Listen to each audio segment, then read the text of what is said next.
صادقان رأس برجخ بيوتون كله خبز ملوق حقي سمعنا ملس كبحر دار أمونغو بحر دار غوندر نبزلو ميدا أبستغور ناي تانك بتانك وج ناي حزبو غمبار تانكنياتات روي ترانيرو صبوق وج تخايديو درجي سعرنا ودينا حزام مسيوم نورو ناي مكانايت حيلي أولات خيلاتات يوم جيغانو يوم بفلاي دحري قداماي غوباي ناي هوحات عرم سبعة إيو خفيتلو يبلو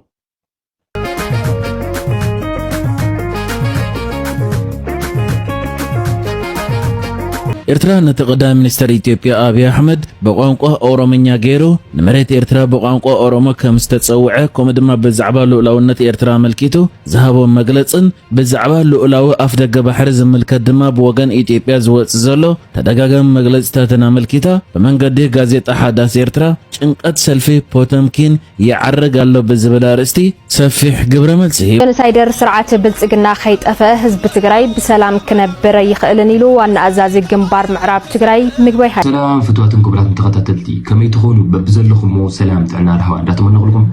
ኣብ ናይ ሎም ሓንቲ መደብና ድማ ኣብ ማሕበራዊ ሚድያ ኣዝዮም ኣዘረርት ዛዕባታትን እዋናዊ ሓድሽ ሓበሬታታትን ሒዘልኩም ቀሪበልኹ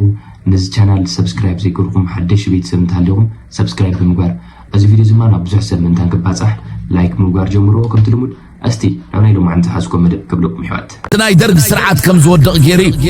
ናይዚ ምስክርነት ጻድቃን ርእስ ብርጭኽ ብህይወቱን ኮሎ ካብ ዝመለቆ ሓቂ ሰሚዕና ንመለስ ካብ ባህር ዳር ኣመንጎ ባህር ዳርን ጎንደር ነብዘሎ ሜዳ ኣብ ዝተገበረ ናይ ታንክ ብታንክ ውግእ ናይ ህዝባዊ ግንባር ታንከኛታት ሮይ ተራ ነይሩ ጽቡቕ ውግእ ተኻይዱ ያው ደርጊ ስዕርና ወዲና ሒዞም መጽኦም ዝነበሩ ናይ መካናዊት ሓይሊ ኣባላት ኽኢላታት እዮም ጀጋኑ እዮም ብፍላይ ድሕሪ ቀዳማይ ጉባኤ ናይ ህወሓት በሽሓት ዝቁፀሩ ተዓለምቲ ናብ ኤርትራ ሰሪድና ክንሕልም ኽኢልና ዓብይ እንታሽሙ እዩ ነይሩ ዓብይ ሓገዝ እዩ ነይሩ መናእሰይ ናብ ኤርትራ ኸይዶም ተዓሊሞም ኩሎም ማለት እንተዘይዓተቑ ገሊኦም ዓጢቖም ናብ ትግራይ መጽኦም እዚ ንገሊ ትግራይ ድልድል መሰረት ንክህልዋ ምግባር ናይ ህዝቢ ትግራይ ቃልሲ ቶ ትግራይ ዝነበረ ወፅዓ ዝወለዶ ቃልሲ እዚ መሰረታዊ ምክንያት ኮይኑ ምስኡ ጎንን ጎኒ ድማ ያው ኣብ ጎረባብትና ዘሎ ኣሕዋትና ኤርትራውያን ቅድም ኢሎም ቃልሲ ጀሚሮም ነዊሕ መንገዲ ኸይዶም ዝብል ወረ ናይ ባዕሉ ጽልዋ ነይርዎ ስለዚ ኣብ ትግራይ ቃልሲ ክጅመር ብዝሕሰበሉ እዋን ምስቶም ኤርትራ ቃልሲ ጀሚሮም ተመክሮ ረኺቦም ፀላእ እውን ፈሊጦም ንባዕሎም እውን ወዲቦም ጠጠው ኢሎም ናይ ፀላኢ ፀገም ተፃዊሮም ጠጠው ኢሎም ዝነበሩ ርክብ ምስራት ባህርያዊ እዩ ነይሩ ኣብቲ ናይ መጀመርያ ነበረ ርክባት ኣነ ታሕተዋይ ተገዳላይ ስለ ዝነበርኩ እቲ ቤዚክ ባህሪ ናይ ትርክብ ካብቲ ውድብ ዝበና ዝነበረ መግለፂ ዝሰምዖ ዝነበርኩ እዩ እቶም ገስጋሳ ኢልና ንሓስቦም ናይ ፀጋም ኣተሓሳስባ ሒዞም እዮም ዝጋደሉ ዘለዉ ኢልና ንሓስቦም ምስ ህዝባዊ ግንባር እዩ ትርክብ ቀልጢፉ ተፈጢሩ እዚ መብዛሕትና ኣብ ገለ ትግራይ ዝኣተና ሰባት ኣዲስ ኣበባ ዩኒቨርሲቲ ስለ ዝነበርና ኣዲስ ኣበባ ዩኒቨርሲቲ ወርኦም ንሰምዕ ስለ ዝነበርና ብኣባላቶም ገለ መለቢሉ ፅሑፋቶም ገለ ንርኢ ስለ ዝነበርና ምስ ህዝባዊ ግንባር ርክብ እዚ ዝተገብረሉ ቀንዲ ምክንያት ድማ ኣብ ኣዲስ ኣበባ ሰላማዊ ስርዓት እንተዘይሃልዩ ናይ ኤርትራ ሰላምን ሉዓላውነትን ሰላም ኣይረክብን እዩ ካብ ዝብል መረዳእታ እዩ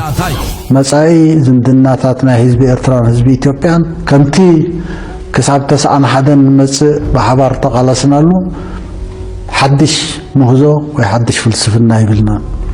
ካብዚ 25 ዓመታት ዕንወት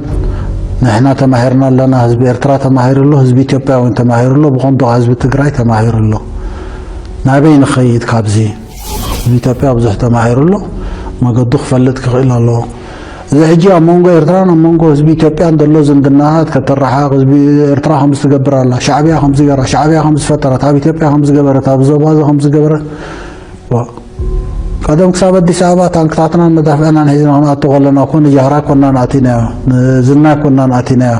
نمسعى عدلنا حزبات إثيوبيا إرتران إلنا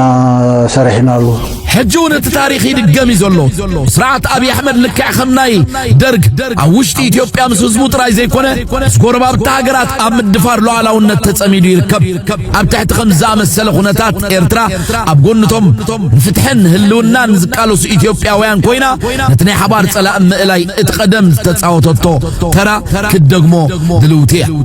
أبي أحمد بناي نويح رأيين سلام حبرا وربحان زي كونه بمفتار قد شتات وقاد حون هزبتات مكفالنيو أب سلطان قنز دلزل أبي أم مسوار حو وحلي أم مدفع حو جنك إلت زي كونه دليت كم زي بلوز تفلتي فرنجي لو أوف unintended consequences مالت زي تجمت سعبين زبلو حق له حدا ما راح يحوخ أقول نكله اتحوخ أبوت الصروة أبو مخان نبعله خبول خمس خلز قلت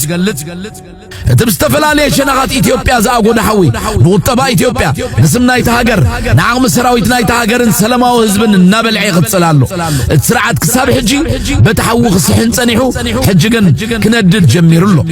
كمتي كيلا السواري حوق رايز بحال موداتا تسرعت نتحوزت فعل وتادرا وخونه بوليتيكا وعقم سلا زي بلو بتزاقو نحوي وقري لك خمتنا يتقرنيا مسلا بمحرنياون اساتا جاري اساتي بلاوال زبل مسلالوي اتب إثيوبيا زلو لو كنتات امونغو خلت بمسرت تጻረርትን كعرو زي كولن حيلتات زغبر زلو ناي مهلاون زي مهلاون قالسي زغالس زي امونغو راي ولقا سلطان معقابنا حزبታት هلاون وحسنتن كحمشش زدلن هلاوين وحسنتون زخونه واغا خفل تقربن زوم كلت حيلتات زيوم اب حدا مسمر كراخو يكولون اتسرعت سلطانو عقب انتدا خوينو حزب زتبتاتنن نحد حدو زناقوتن كونالو حزب هلاوين وحسنتون كرغاغص انتدا خوينو دما نتزبتاتنون زناقوتون زلو سرعت كود قولو كومو سلازغونه يهلاونا امقابر سرعت بلصغنا يزرغاغص زبحال زم سلازي اتب إثيوبيا زلو قالسي امونغو سلطان معقاب هاجرن حزبن ناي مبتان مقدز مرص سرعتن نبعلو نمريتون خبرتون هلاوين كبل ناي مختم مقدز مرص حزبن زغبر زلو قالسي بوليتيكان وتدرنان بمعريم سقوم كارل فون كلاوزويتس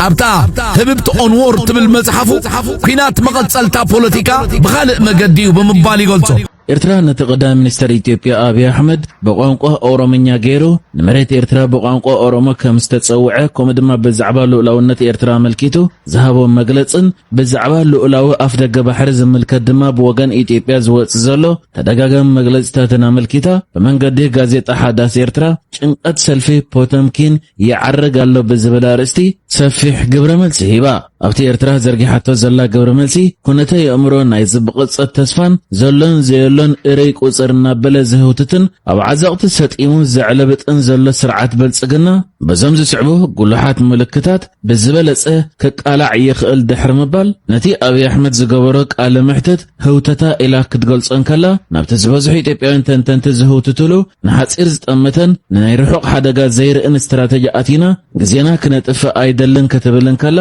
እቲ ቃለ መጠይቅ ግን ብቆንዱ ብፍላይ መንጎ ብሔራት ኣምሓራን ትግራይን ብሔራዊ ምትፍናን ክፈጥር ዝህቅን ከምኡን ምክፍፋል ፈጢሩ ንህዝቢ ኦሮሞ ክኸስብ ዝፍትን ተንኮል ዝተሓንገጠ ነይሩ ኢላላ እትን ኤርትራ ብዝምልከት ማዕካና ዜና በሰበ ስልጣን ኢትዮጵያ በመራሕቲ ሰልፍ ብልጽግናን ዝተነዝሐስ ስኑዕ ትረኻታት ድማ አፈጠራው ዓጀውጀውን ጽውጽያዊ ድሌትን ዝተሰረተ ኮይኑ መስቲያብ ቀርና አፍሪካ ዘሎ ታሪኻዊ ሓቀታትን ፍጻመታትን ፍጹም ዘይቃደ ይላ ቀጽላ ኤርትራ ግብረ መልሳ ዝቆመጡት ሓሙሽተ ነጥብታት ድማ ቀዳማይ መራሕቲ ሰልፍ ብልጽግና ስኑዕ ታሪኽን ቋንቋውን ምሳልን በመጠቀም ኣብ ማዕከና ዜናኦም ኣብ ዘይተረጋገጸ ቋንቋውን ምሳል ንኣብነት ከምባሮንቱ መስቦራና እምባሶይራ ወዘተ ተመርኩሶም ኦሮሞ ማዕከላዊ ዘመን ንኤርትራ ሒዞማ ነይሮም ዝብል ስኑዕ ተረኻታት ይነዝሑ ኣለው ኢላ ካልኣይ ድማ ክሕደት ልኡላውነት ኤርትራን ሕቶ ባሕርን ይድሕር ምባል ቀዳማይ ሚኒስትር ኢትዮጵያ ብዛዕባ ናጽነት ኤርትራ ወግዓዊ ሰነድ ኣይረኸብኩን ብምባል ልኡላውነት ኤርትራ ይኽሕት ከም ዘሎን ንኤርትራ ይተኻተኻ ከም ዘሎን ክትገልጽን ከላ ኣብ ቀይሕ ባሕርን ደሴታት ዳህልኸን ዘይሕጋዊ ናይ ዋንነት ወይ ሓይሊ ባሕሪ ሕቶታት የልዕል ከም ዘሎን ወንከስ ይሳላ ሳልሳይ ምጥሓስ ኣህጉራዊ ሕጊ ብምባል እቲ ሕጂ ብወገን ኢትዮጵያ ዝቐርብ ዘሎ ጎስጓሳት ነቲ ኣብ 2018 ዝተኸተመ ናይ ሰላም ስምምዕ ንኣህጉራዊ ሕጊ ከምኡ ድማ ነብይን ኮሚሽን ዶብ ኤርትራን ኢትዮጵያን ዝጸባእ ይድሕር ምባል ኣብ ራብዓይ ነጥቢ ንውሽጣዊ ጸገማት ንምሽፋን ዝግበር ዞባዊ ምዝራግ ክትብልውን ነተስርዓት ብልጽግና አውሽጣ ሃገር ንዘሎ ብሔራዊ ምትፍናን ንምሽፋን ኩናት ክእውጅ ዝደሊ ዘሎ ኢላ ኣብ መወዳእታ ከዓ ታሪኻዊ መርገጽ ኤርትራ ብምባል ኣብ ዘቕረበቶ ነጥቢ ኤርትራን ኢትዮጵያ ናይ ምዝራግ ትልሚ ከም ዘይብላ እኳ ደኣ ካብ 80ታት ጀሚራ ከምኡውን ግንባር ሓርነት ኦሮሞ ኣብ ዝደገፈትሉ እዋን ዝነበራ ዝምድና ኣብ መትከል ሓርነትን ገዛእታዊ ሓድነትን ኢትዮጵያ ዝተመስረተ መንባሩ ብምጥቃስ ነቲ አብይ አሕመድ ገይርዎ ዘሎ ቃለ ምሕተት ከምኡ ድማ ኣብዚ ሰሙን ብተደጋጋሚ ብማዕከናት ኢትዮጵያ ዝወጽእ ዘሎ ንኤርትራ ዘመልከተ መግለጺታት ገብረ መልሲ ሂባተ አርሚ ሰብዓ እዩ ከፊትሉ ይብሉ ብርግጽ ገለ ሚዲያታት እንተ ዘይንጋገ ሓይሽ ኢሎም ዘውጽኡ ንርኢ ኣለኹ ተዘይንጋገ ሓይሽ ጀሚሮም እዮም ኣብ ሸርኮሌ ጀሚሮም እዮም ሰራዊት ሱዳን ዳር ሕርየት እዩ ዘሪኦ ዘሎ ይርግፎ እዩ ዘሎ ይውድኦ እዩ ዘሎ ሱዳን ኣብ ቀረባ እዋን ዘእተወቶ ዘመናዊ ጽዋር ኣሎ ኣብ ቀረባ እዋን ሕዚ ኣብ ዝወር ሕዚ ከባቢ ይመስለኒ ዘእተወቶም ዘመናዊ ጽዋራት ኣለዉ ዘመናዊ ድሮናት ኣለዉ ዘመናዊ ታንክታት ዘመናዊ መዳፍዓት ሚሳይላት ኣለዉ ብርግጽ ኣብ ዝኾነ ይኹን ከባቢ ከፈት ኩናት እዩ ሰብ ይዝበልዕ ጽቡቕ እንዳውልኮ ይኮነን ግን ተፈተወ ተጸልዐ ኣብ ልዕሊ ህዝብን ሰራዊትን ህዝብን መንግስትን ሱዳን ኩናት ከፊቱ ምስ ኢትዮጵያ ኮይኑ ከባቢ ናይ ዓመጽ ናይ ሽብር ከባቢ ዝገብሮ ዘሎ አርኤስኤፍ ክጠፍእን ኣይግድን ንሕና ከም ተጋሩ ብተግባር ርኢና ኢና ናባና መጽዩ ናብ ምዕራብ ትግራይ መጽዩ ናይ አርኤስኤፍ ሰራዊት ምስ ሱዳን ምስ ኢትዮጵያ ምስ መንግስት ኢትዮጵያ ኮይኖም ሰራዊት ኢትዮጵያ ኮይኖም ወጊዮምና እዮም ስለዚ ካብ ሕዚ ንድሓር እቲ ጉዳይ ቀጠናው እንዳኾነ ይኸድ ከም ዘሎ ፍሉጥ ዋላ እንተኾነ ሕዚ ይኮንና ንፈሊጥና እዮም እቶም ምእንተ ህዝቦም መስዋዕትነት ዝኸፈሉ እያታትና ገና እቲ ኩናት ተጀመረ ቅድሚ 2013 ይዛረብዎ ነይሮም ኣብዛ ከባቢ እትኽፈት ሪጅናል እያ ክትኮን ቀጠናዊት እያ ክትኮን ሰብ ድልየት ሰብ ረብሓ ኣለዉ ስለዚ ኣንዊሕኻ ምሕሳብ የድሊ ምስተውዓል የድሊ ግደፉ እንዳተባሃሉ ነይሮም እዮም ሪጅናል እንተኮይኑ ተሓታቲኡ ኢትዮጵያ እያ ተሓታቲቱ ኢትዮጵያ እያ ሕዚ እውን ሪጅናል ንኸውን ብተግባር ብዓይንና እንዳረኣና ተወስደ ዘላ ተሓታቲቱ ኢትዮጵያ እያ እዚና ክንሰርሕ ዘለና ዝብል እምነት ኣለኒ ናይ ሸርኮሌ ኩናት ናብ ኣሶሳ ይዘምት ኣሎ ዝብል ዜናታት እውን ይስማዕ ኣሎ ንሱ ጥራሕ እንተይኮነ ሰራዊት ቤንሻንጉል ብወገን ሱዳን ተኸፊቱ ዘሎ ኩናት ንናይ አርኤስኤፍ ሓይልን ናይ ኢትዮጵያ ሓይልን ናብኡ ምስ ወሰዶም ሰራዊት ቤንሻንጉል በለስ ባጠና በለስ ይመስለኒ ንላዕላይ ዘሪቑ ናብ ዝኸባቢ እዚዩ ሒዙሎ ተቆጻጺሩሎ ቦታ ሒዙሎ ዝብል ዜና እውን ኣሎ ሰጻሪና ክነቕርበልኩም ኢና ብዋናነት ካብዚ ሕዚ ዘቕረብክዋ ትርድእዋ ግን እቲ ኩናት ሪጅናል ኮይኑ ኣብ ሸርኮሌ እውን ዝዋግኡ ዘለው ናይ ኢትዮጵያን ናይ አርኤስኤፍን ኣርምታት እዮም እንደውም ዝሓበሻ ክዝግቦ ከሎ ኣብ ምዕራብ ትግራይ ከም ተሳተፈ ዝግለጸሉ አርኤስኤፍ ኣብ ምዕራብ ትግራይ ምርጋፉ ተኸቲሉ ቁጥዐ ዘልዓለላ ኢትዮጵያ ምስ አርኤስኤፍ ኮይና ኣብ ሸርኮሌ ትገጥመላ ዝብል ኣቕሚጡ ኣሎ አርኤስኤፍን ኢትዮጵያን ሓቢረን ይገጥማ ከም ዘለዋ ናይ ኢትዮጵያ ሚድያታት እየን ዘውፅኦ ዘለዋ ክብል ደልየ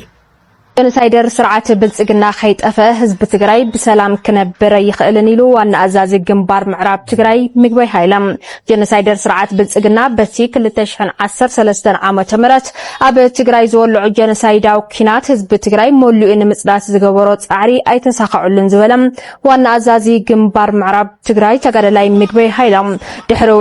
ውዕሊ ሰላም ፕሪቶሪያ እንትኾነ ግዜያዊ ምምሕዳር ሽፋን ተጠቂሙ ብዝኸፍአ መልክዑ እቲ ገበን ጽንተት ተጠናኺሩ ከም ዝቐጸለልዩ ገሊጹ ኣብ ዓቕምታት መኸተና ፖለቲካን ቁጠባን ኣብ ሓድነትናን መንነትናን ከምኡውን ከባቢያነትን ካልኦት በተንቲ ተግባራትን ነዚ ተለኣኽቲ ዝኾኑ ባንዳታት ብምውዳብን በማእቲ ሚልዮናት ገንዘብ ወዲቦም ከጥፉእና ተረባሪቦም እዮም ክብል እውን ገሊጹ ተጋዳላይ ምግበይ ሃይለም ነዚ ንምፍታሕ ዘይሕለል ኩለ መድያዊ ቃልሲ ምክያዱን ብፍላይ ድማ ጫፍ ብልሒ ናይቲ ቃልሲ ዝኾነ ሰራዊት ትግራይ ብጸላእቲ ከይተደናገረም ኣብ ህዝባዊ መትከሉ ጠጠው በመባልን ተስተፈጠረ ጸገም ብሁነ በመርዳን አምታት መኸተን ኣብ ሓደ በመምጻን ኣብ ዝሓሸ ቁመና ይርከብ ወኒሉ ተጋዳላይ ምግበይ ሃይለም ነዚ ስዒቦ ኣብ ጸላይ ዓብይ ስንባደ መፍጣርን ውሽጣዊ ሓድነት ተጋሩ ድማ ዝያዳ ምግልባትን ዝገለጸ ዋና ኣዛዚ ግንባር ምዕራብ ትግራይ ተጋዳላይ ምግበይ ሃይለም እዚ ድማ ጸላእትና ከመይ ከምንስዕሮምን ዘመስከርናሉ ኣብ ታሪኽ ህዝቢ ትግራይ ንወለዶ ክስነድ ዘለዎን ዓብይ ታሪካዊ ስርሒት ምዃኑ ገሊጹ ጆኖሳይደር ስርዓት ብልጽግና ንውዕሊ ፕሪቶሪያ ብዕለ ፍሪሱም ናብ ቅሉዕ ኩናት ንምእታው ሰራዊትን ጋዕገል ጠመነኽቲቱ ህዝቢ ትግራይ ንምጽናት ምድላዋት ወዲኡ ቃታ ምስሓብ ተሪፎ ይርከብ ዝበለ ተጋዳላይ ምግበይ ስለዝኾነ ድማ ኣብ መቃብር ጆኖሳይደር ስርዓት ብልጽግና ህልውናን ልዕላውነትናን ከምኡን መሰል ዓርሰ ውሳነና ንምርጋጽ ኩሉ ትግራዋይን ፈታዊ ትግራዋይን ኣብ ጎድኒ ኣምታት መኸተ ተሰሊፎም ብጽንዓት ክቃለስ ጸውዑ ክብል መሳርሕትና ዳንኤል ርአያ ጸብጺቡ ተጋዳላይ ወሊደት በል ትግራይ ተጋዳላይ አይ ተጋዳላይ ወሊደት በል ትግራይ ተጋዳላይ አይ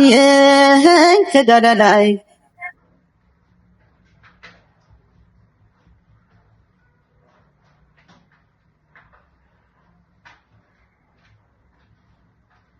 ኩናት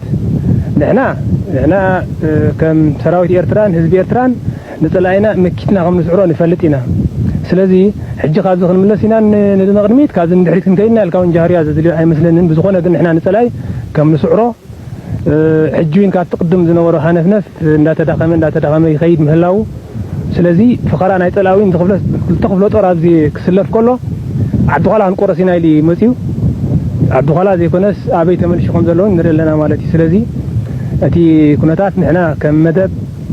መደብ ጥራይ ዘይኮነ ከም ህዝቢ ኤርትራን ሰራዊት ኤርትራን ንጸላእትና ከም ንስዕሮም ንተኣማመን ኢና ስለዚ ሎሙዲ ጽባሕ ጃህራ ዘድሊ ይመስለንን ዝኾነ ግን ንሕና እስቲ ሓሳብናን ድሌትናን ጥራይ ዘይኮነውን ብጭቡጥ ከምኡ ከም ዝኾን ኩሉ ሰብ ፈልጥ ግባእ ማለት እዩ